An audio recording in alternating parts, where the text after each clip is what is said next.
নবীজি সাল্লাল্লাহু আলাইহি ওয়াসাল্লাম যে সময় নবুয়ত প্রাপ্ত হলেন, প্রথম 3 বছর গোপনে গোপনে ইসলাম প্রচার করলেন।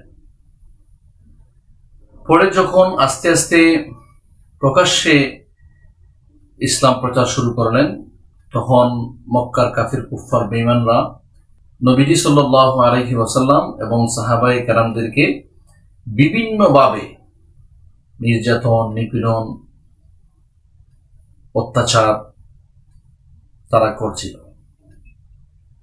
শেষমেশ নবুয়তের 13তম বছর আল্লাহ পাক রব্বুল আলামিনের নির্দেশে রাসূলুল্লাহ সাল্লাল্লাহু আলাইহি ওয়াসাল্লাম নিজের জন্মভূমি মক্কা ত্যাগ করে হিজরত করে মদিনায় চলে যান।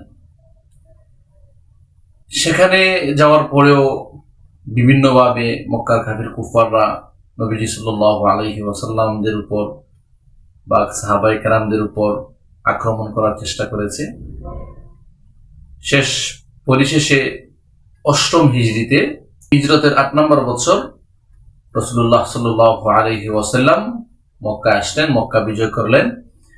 তো একটা জিনিস লক্ষণীয় আমার ভাইরা, দেখেন, নবীজি সাল্লাল্লাহু আলাইহি ওয়াসাল্লাম যখন ওনার সাথীদেরকে নিয়ে, সাহাবায়ে কেরামদেরকে নিয়ে মক্কা বিজয় করলেন, নবীজি সাল্লাল্লাহু আলাইহি ওয়াসাল্লাম কাফিরদেরকে বলিলেন যে আমরা আপনাদের কোনো ক্ষতি করব না, আমরা আপনাদেরকে নিরাপত্তা দিব। যারা সবচাইতে বেশি ইসলামের শত্রু ছিল তাদেরকে নবীজি এরকম বলছেন, অর্থাৎ আমভাবে ক্ষমা ঘোষণা করেছেন, ব্যাপকভাবে সবাইকে ক্ষমা করে দিয়েছেন। ফলে হলটা কি, ইসলামের দেখেন কত বড় একটা লাভ হয়েছে। নবীজি সাল্লাল্লাহু আলাইহি ওয়াসাল্লাম যখন এভাবে ক্ষমা করলেন, অনেক কাফির কুফফার তারা নবীজি সাল্লাল্লাহু আলাইহি ওয়াসাল্লামের প্রতি দুর্বল হলো, ইসলামের প্রতি দুর্বল হলো। শেষমেশে তারা অনেকেই ইসলাম গ্রহণ করলো।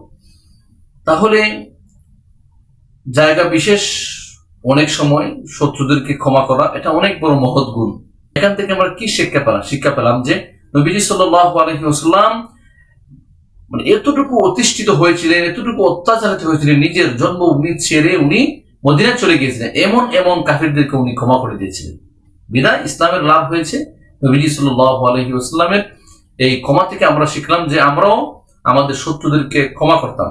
জায়গা বিশেষ যদি আমরা আমাদের শত্রুদেরকে ক্ষমা করি, তাহলে এটা আমাদের জন্য ফায়দাকর হবে।